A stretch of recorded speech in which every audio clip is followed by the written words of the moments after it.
the moment Marcus Hale walked into my office carrying that cardboard box. I knew exactly how this chapter would end. It was a crisp December morning in Chicago.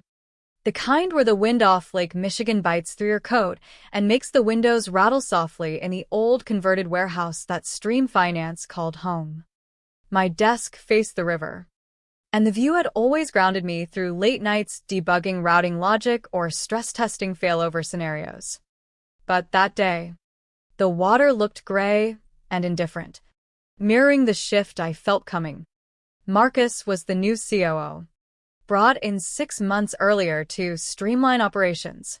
He wore the standard uniform, slim-fit button-down, Patagonia vest, expensive sneakers that screamed, "I code on weekends too," even though everyone knew he hadn't touched production code since business school. He set the box down gently on the edge of my desk, right next to the dual monitors still displaying NovaPay's live metrics pulsing a healthy green. 97.8% success rate across ACH, wire, and card rails. 0 manual interventions for the last 72 hours. The system was humming exactly as I designed it to. "Elena," he began, his voice too warm, too rehearsed. "You've built something extraordinary here. Truly. NovaPay has transformed how we move money, vendors paid faster, clients happier, finance team actually sleeping through the night. But now that it's stable and live, we're looking at optimizing headcount. Your role. It's become somewhat redundant from an operational standpoint." There it was. The soft landing. No performance issues cited. No feedback loop. Just budget math dressed up as strategy. I had seen the signs weeks earlier. My invites to the executive syncs quietly removed. Slack channels restructured, without me. Jira tickets reassigned. They thought they were being subtle. I had been preparing longer than they realized. I nodded slowly, letting the silence stretch, just enough to make him shift his weight. "I understand, Marcus. I'll pack my things." He looked relieved, almost grateful that I wasn't going to make a scene. No tears. No raised voices. No HR escalation. Just compliance. He slapped the glass wall on his way out, the same way he always did when wrapping up what he considered a win. I waited until his footsteps faded down the hall before opening the hidden admin console only I had access to. 2 clicks. Revoke primary authorization token. The dashboard didn't flash red or sound alarms. It simply noted the change in the logs. Validation heartbeat source deactivated per license protocol. Clean. Precise. Exactly as engineered. NovaPay wasn't born inside Stream Finance walls. 2 years ago, when they hired my consultancy, Vanguard Dynamics LLC, to build their payment orchestration layer, I had structured the engagement carefully.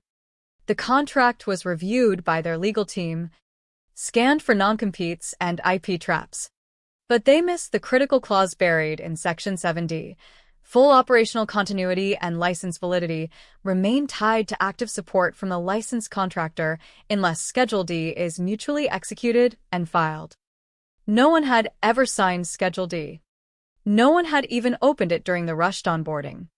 They saw the system working, assumed ownership transferred with payment, and moved on. I had built NovaPay as more than software. It was a living architecture, nested integrations with Plaid equivalents, bank APIs, multi-currency ledgers, fraud heuristics that learned in real time, and a heartbeat validation mechanism that pinged back to Vanguard Dynamics servers every hour. Without that ping, the system would enter lockdown mode, gracefully at first, then completely. Not out of malice, but by design. A vault doesn't open without the right key. I had made sure the key was me. As I packed my encrypted backup drive, a framed photo from my first successful deployment at a smaller fintech startup, my thermos, I felt the weight of 8 years in the industry settle. I had watched too many colleagues build flagship systems only to be shown the door once the kinks were ironed out. The pattern was always the same. Executives chase cost savings. Treat automation like a plug-and-play appliance. Ignore the human judgment that made it resilient. This time, I had refused to be erased. I left the company laptop, Badge. and charger behind. No dramatic exit speech. Just me, the box, and the quiet knowledge that in less than an hour, NovaPay would start missing its validation window. The company wouldn't notice immediately. Mornings were quiet, but by mid-morning, the first vendor payouts would fail silently. Outside, the Chicago wind felt sharper. I walked to the L station without looking back, already thinking about the conversation my attorney, Rachel, and I would have that afternoon. They had fired the architect. Now they would learn what happens when the blueprint walks out the door. By 9:15 a.m., the first alert started trickling in. I wasn't in the office, of course, but I had set up monitoring on a personal dashboard that mirrored the public logs without triggering any security flags. Vendor payment batches began queuing with cryptic errors. Authorization source unavailable. Finance team members refreshed the dashboard, assuming a temporary glitch. By 9:45, the Slack channel payment ops exploded. Anyone seeing 503s on the disbursement endpoint? Stripe just flagged a permissions issue on our merchant account. NovaPay console showing license validation failed. Anyone have eyes on this? Marcus arrived around 10, latte in hand, still riding the high of what he thought was a clean reduction in force. He was pulled into the glass-walled war room before he could even sit down. Through the updates filtering into my logs, I could picture the scene: product managers frantically typing, IT trying reboots that did nothing, finance leads pulling up transaction histories showing thousands of pending wires frozen mid-flow. The system wasn't crashing spectacularly. That would have been too obvious. Instead, it was failing gracefully at first, retrying internally, logging detailed diagnostics in plain English. Primary license holder validation required. Contact Vanguard Dynamics LLC for reinstatement. The messages were polite, almost helpful, but the effect was devastating. Client reimbursements stalled. Payroll export files corrupted on generation. Vendor invoices that should have cleared by 10 a.m. bounced back with compliance holds. Legal was looped in by 11. Their lead counsel, Victoria Chen, started the inevitable contract dive. I knew they would find the original agreement quickly enough. What they wouldn't find was Schedule D. It remained blank, untouched. A ghost clause they had overlooked because the system had worked flawlessly for months. No one questions a machine that never breaks until it does. Panic escalated through lunch. Treasury attempted manual workarounds through legacy bank rails, only to hit API suspensions from upstream providers detecting unusual activity patterns. One major vendor, a logistics partner handling nationwide shipments, sent an escalating email thread. Remittance for December cycle is now 48 hours overdue. Please confirm status or we will need to pause services. Internal reimbursements for employee expenses failed. The HR team watched helplessly as the Friday payroll run aborted entirely. No authorized sender detected. Marcus paced the war room, voice rising as he demanded explanations. We paid millions for this system. It can't just stop working because we restructured the team. Victoria's response was measured but damning. The contract ties ongoing validity to active contractor support. Without executed Schedule D, ownership never fully transferred. This isn't a glitch, it's the system enforcing its own terms. By early afternoon, the financial bleed was mounting. Blocked disbursements approached 7 figures. Client support tickets piled up with angry merchants demanding confirmation of funds. The compliance team flagged potential regulatory reporting issues if the outage stretched into the next business day. Marcus tried reaching me directly. 2 missed calls. Then a text. Elena. Urgent matter regarding NovaPay. Can we discuss? I let it sit unread. Rachel, my attorney, had advised silence until they understood the leverage. The war room whiteboards filled with desperate sketches, transaction flows crossed out in red, timelines of contract signings, names of every stakeholder who had reviewed the agreement. Mine was the only one absent from the ownership chain. They had treated NovaPay like a product they owned outright. Never grasping that it was symbiotic, my expertise embedded in every layer of resilience. My consultancy retaining the heartbeat that kept it alive.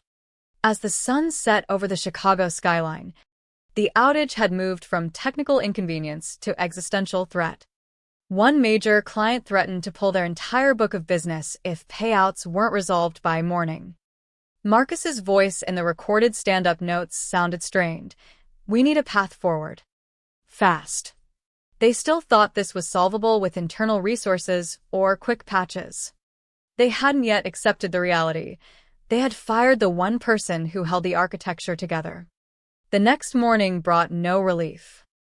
NovaPay remained locked, its dashboard frozen on the red validation failure screen.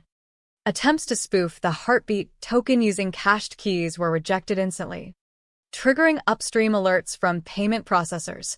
Revoked authorization detected. Account suspension protocols engaged. Banks issued compliance notices. The CFO was on emergency calls with board members explaining the mounting exposure.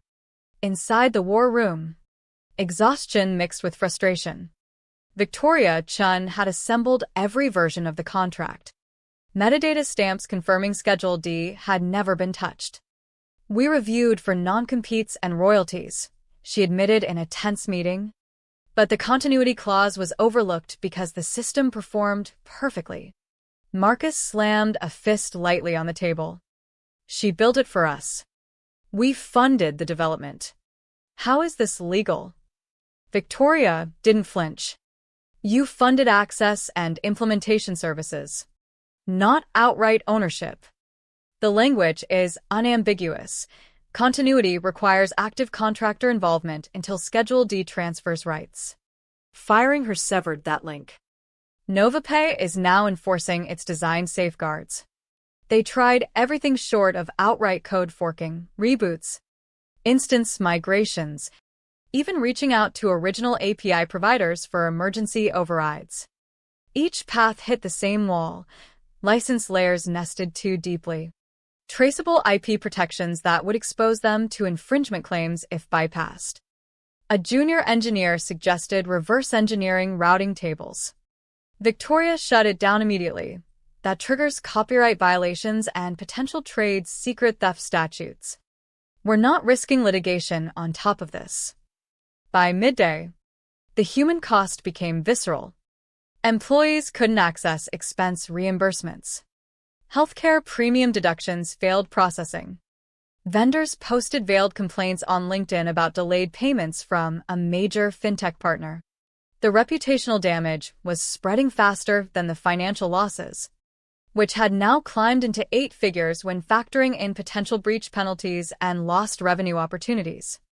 Marcus finally authorized the outreach through proper channels. His email to me was corporate polite, recognized the transition may have been abrupt. Interested in discussing options to restore functionality. Rachel responded on my behalf within the hour, a formal reinstatement proposal attached. The terms were non-negotiable and steep. Reinstatement fee of $2.1 million. Annual support retainer of $575,000 adjusted for inflation. Strict non-transferability. No reverse engineering. Full IP retention by Vanguard Dynamics. And a 5-year non-compete on similar internal builds. The pushback came quickly. They argued financial strain, suggested mediation, floated a lower fee. Rachel countered with documented outage impact analyses exceeding $19 million in blocked flows and client risk. Every delay compounded their position. A key distribution partner publicly questioned solvency in industry forums. Another fintech competitor quietly reached out to me about licensing NovaPay's model. The breaking point arrived late afternoon when the board demanded a status update. Marcus had to admit the system wasn't recoverable internally. The realization settled heavily. They hadn't just lost an employee, they had disconnected the legal and technical anchor to their core infrastructure. NovaPay wasn't down by accident. It was protecting itself from unauthorized operation, doing precisely what its architect had intended. Negotiations dragged through the holidays, each side testing resolve. Rachel maintained ironclad written-only communication, forcing them to articulate every counter in formal PDFs. They tried emotional appeals, vendor pain, employee hardship, but Rachel redirected to the original contract language they had signed without full diligence. By early January, the pressure was unbearable. Client contracts teetered on breach clauses. Credit reviews loomed. Internal morale cratered as payroll delays stretched. I watched from afar, working quietly from a small office overlooking the river, preparing for an upcoming industry summit. The leverage wasn't vengeance, it was the natural consequence of designing systems that couldn't be taken for granted. Automation isn't magic, it's a relationship built on explicit trust and terms. They had violated that trust by assuming permanence without honoring the structure. Finally, on January 8th, the signed reinstatement agreement arrived via DocuSign.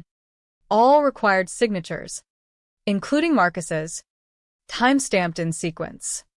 The system logs lit up almost immediately, heartbeat validation restored, status shifting to full operational green. Disbursements began flowing again within minutes. Payroll cleared. Vendor alerts subsided.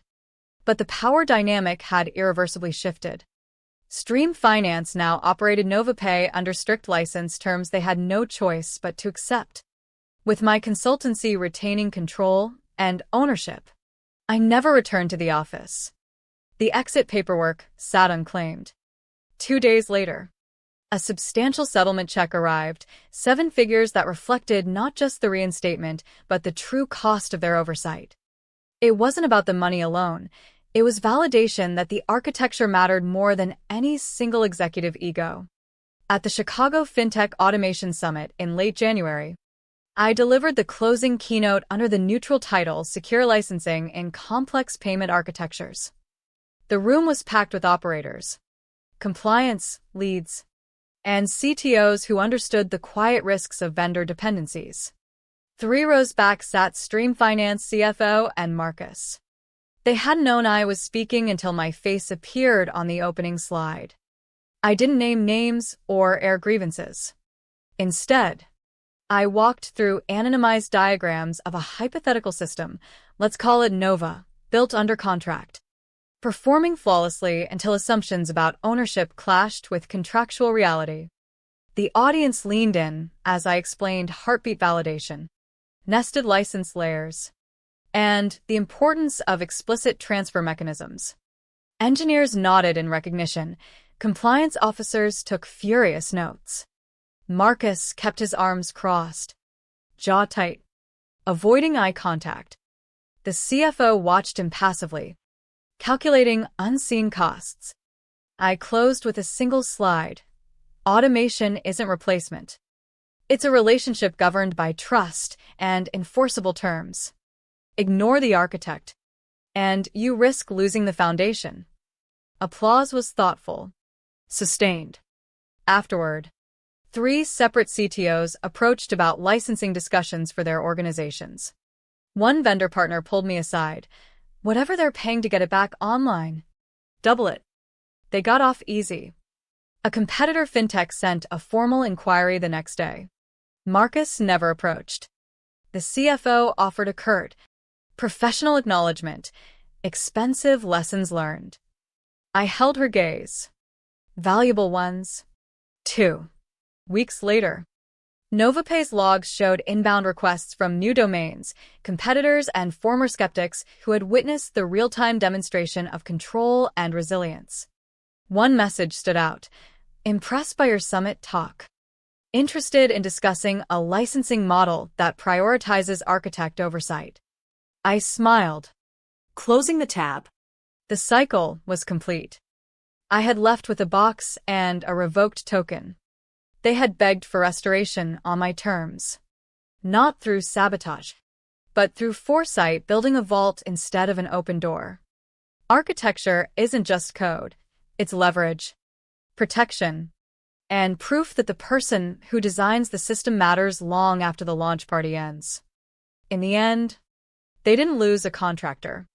They confronted the cost of forgetting the human element behind the machine. And the silence that followed carried its own quiet question. How many other systems out there still depend on architects they've already let walk away?